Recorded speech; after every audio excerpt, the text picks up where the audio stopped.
ऐसा बेटा जो खो चुका था। कलाम कहता है कि बाप के दो बेटे थे, एक बड़ा बेटा एक छोटा बेटा था। बड़ा बेटा पिता के साथ रहता था, लेकिन छोटे ने कहा जो हिस्सा मेरा है मुझे दे ताकि मैं उसे लूं और किसी दूर देश में जाके रहूं। कलाम कहता है कि बाप ने बेटे को उसका हिस्सा दे दिया, पैसा, उसकी संपत्ति, उसकी प्रॉपर्टी उसे दे दी और वो अपने पिता से दूर चला गया और वो दूर जाके रहने लग पड़ा। सुनिए, जब वो पिता से दूर गया ना, उसकी जिंदगी में प्रॉब्लम आना स्टार्ट हो गई, परेशानी आना स्टार्ट हो गई, क्योंकि उसने अपने पिता के घर को छोड़ दिया। और कब तक वो अपने पिता से दूर रहेगा, क्योंकि पैसा तो दिन खत्म हो जाएगा। कई बार हमें ये लगता है कि शायद पैसा है तो हम सही रहेंगे, लेकिन मैं आपको बताना चाहता हूं, पैसा नहीं भी होगा ना तो भी चलेगा, अगर खुदा से दूर हो जाएंगे तो कभी सुख और शांति से नहीं रहेंगे। जैसे वो बेटा हुआ, उसकी जिंदगी में सारी जो शांति थी वही गायब होगी। तो कलाम कहता है कि एक दिन उसने फैसला किया कि वो उठेगा, वो जाएगा अपने पिता के पास और वो ये कहेगा कि मैंने तेरे विरुद्ध और स्वर्ग के परमेश्वर के विरुद्ध क्या किया है, पाप किया है। बाइबल कहती है कि वो उठा अपने बाप के पास। जब वो जा रहा था, वो धीरे धीरे चल के जा रहा था, वो धीरे धीरे, वो स्लोली जा रहा था। लेकिन हम बाइबल में पढ़ते हैं कि पिता, वो बाप ऑलरेडी गेट के ऊपर खड़ा था। ये हमारे परमेश्वर का प्रेम है। यदि हमने पाप कर दिया, गुनाह कर दिया, परमेश्वर के सामने अपराधी बन गए, गुनहगार बन गए, पापी बन गए, और जिस दिन हम मात्र ये फैसला लेंगे कि हम अपने खुदा की तरफ लौटेंगे, हमें ये यकीन करना चाहिए कि हमारे लौटने से पहले वो बाप हमारा पहले इंतजार कर रहा है कि एक दिन लौटेगा। कई बार हम नहीं ना सोचते कि हम खुदा के पास वापस जाएं।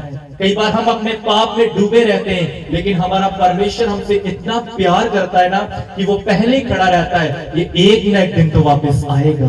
आखिर जाएगा कहाँ? मेरे पास ही से आना पड़ेगा। कई बार हम संसार में घूमते हैं, हम दुआएं नहीं करवाते या करते नहीं है, आखिर में आके हमें याद आता है चलो चर्च चलते हैं, पास्टर से प्रेयर करवाते हैं या खुद कर लेते हैं। लेकिन मैं आपको बताना चाहता हूं, जैसे मर्जी हमारी सोच हो जाए, वो परमेश्वर वेट करता है कि लौटेगा।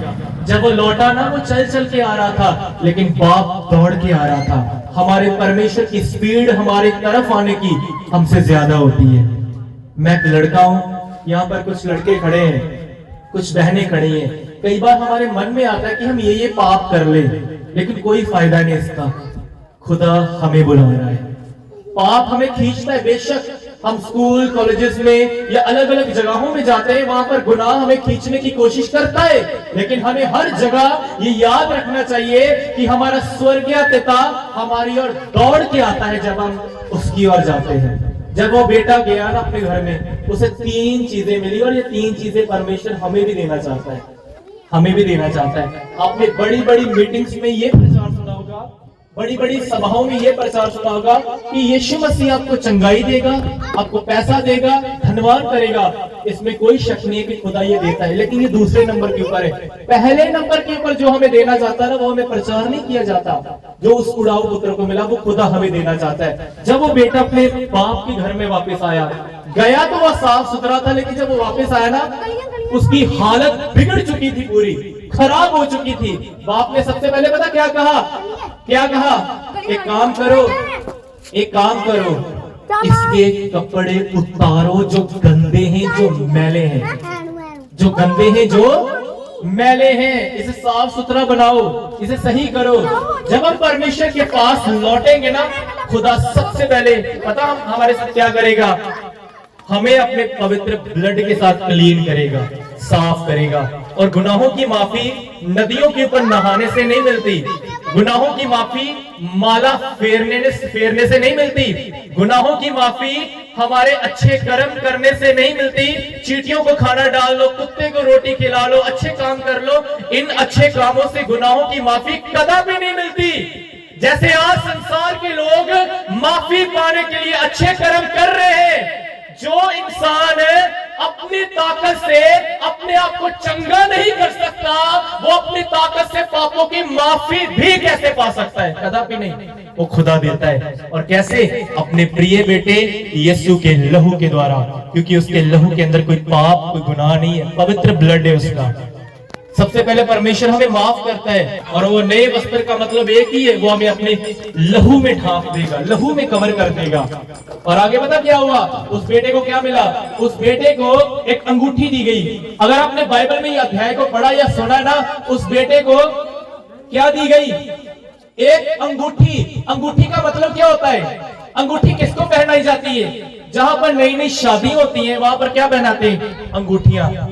जब रिश्ता कोई बनता है तो अंगूठी पहनाते हैं ना हाथ में, वहां पर अंगूठी पहनाई जाती है। जब परमेश्वर हमारे गुनाहों को माफ कर देंगे ना, वो हमें अंगूठी देंगे। अंगूठी का मतलब पता क्या है, वो अपने रिश्ते को हमारे साथ मेंटेन करेंगे, पक्का कर लेंगे, क्योंकि पाप माफ होने के बाद हमारा रिश्ता उस खुदा के साथ जुड़ जाता है। तीसरी चीज पता क्या मिली उस बेटे को, उस बेटे को पैरों में डालने के लिए जूते मिले। जूते, जूते किस काम आते हैं, चलने के लिए। उसकी पुरानी जूती में मट्टी लगी थी, गंदगी लगी थी, उसके बाप ने पुरानी चप्पल उतारी, नई चप्पल दे दी। बाइबल में लिखा है कि तुम मेल के सुसमाचार की जूती पहनो।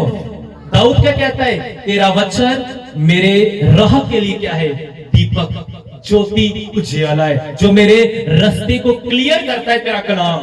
तीसरे नंबर के ऊपर परमेश्वर पता हमें क्या देगा, अपना कलाम देगा, ताकि हम उसके रास्तों के ऊपर चल पाए। सबसे पहले हमें माफ करके हमारे कपड़ों को बदलेगा, दूसरे नंबर के ऊपर हमारे साथ रिश्ता कायम करेगा, तीसरे नंबर के ऊपर जूती देगा, मतलब वो हमसे ये कहेगा, अब मेरे वचन के सहारे दोबारा चलना स्टार्ट कर दो, शुरू कर दो।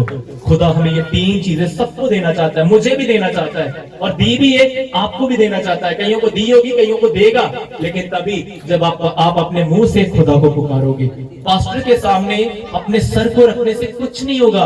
हाँ ठीक है, थोड़ी सामर्थ्य मिलती है और कुछ नहीं होता, लेकिन घर जाके दोबारा उस बड़े पास्टर के सामने बैठना पड़ता है, तभी कुछ बनेगा, उससे पहले कुछ नहीं बनेगा।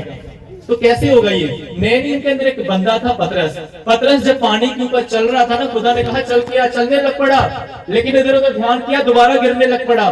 खुदा को पुकारा, एक छोटी सी प्रेयर की है, प्रभु मुझे बचा। प्रभु ने अपना हाथ बढ़ाया, उसे उसी पानी में खड़ा कर दिया जो उसे पानी डुबोने की कोशिश कर रहा था। हमें क्या करना है, हमें मात्र खुदा से पुकारना है, उसे खुदा से अपने मुंह से उसे पुकारना है, कहना है कि खुदा में बचा। परमेश्वर पता क्या करेगा, जो पानी, जो पाप, जो गुनाह, जो हालात, जो बीमारी हमें डुबोने की कोशिश करती है ना, परमेश्वर उसी के ऊपर हमें खड़ा कर देगा, वो भी मजबूती के साथ। आप में से कितने लोग हैं जो स्टडी करते हैं, स्टडी कितने लोग करते हैं, पढ़ाई, स्कूल में, कॉलेज में कोई जाता है अपने से? ये बहनें खड़ी, आप नहीं चाहते पढ़ने कहीं भी, कोई भी नहीं चाहता। चलिए सुनिए, जो बच्चे होते हैं ना, बच्चे वो स्कूल में जाते हैं, बच्चे जब स्कूल में जाते हैं गलतियां करते हैं वो कॉपी के अंदर, तो उनकी गलतियों को कौन सुधारता है, दसो तो ही दसो, उन्होंने गलतियां कौन सुधारता है, टीचर, टीचर। और जब एक मरीज जो बीमार पड़ जाता है उसे चंगा कौन करता है, डॉक्टर। कौन चंगा करता है उसे, डॉक्टर। और जब एक खिलाड़ी मैदान के बीच में खेलता है तो उसे मैदान में जब वो गिर जाता है उसे खड़ा कौन करता है दोबारा, कौन उसे गाइड करता है, कोच। सेम है पवित्र आत्मा। हमें लगता है कि शायद पवित्र आत्मा बस यही कामों के लिए, तालियां बजाने के लिए, और लोग बस तालियां बजाते रहते हैं, गैर जुबान बोलते रहते हैं। हम भी तालियां बजाते हैं और गैर जुबान बोलते हैं, लेकिन ये पवित्र आत्मा नहीं है, ये पवित्र आत्मा का वरदान है। पवित्र आत्मा नहीं, पवित्र आत्मा क्या है, पवित्र आत्मा यीशु की तरह एक व्यक्ति है जो हमारी हेल्प करता है। पता किन बातों में, जब हम गलतियां करते हैं ना, वो टीचर बन के हमारी गलतियों को सुधारता है।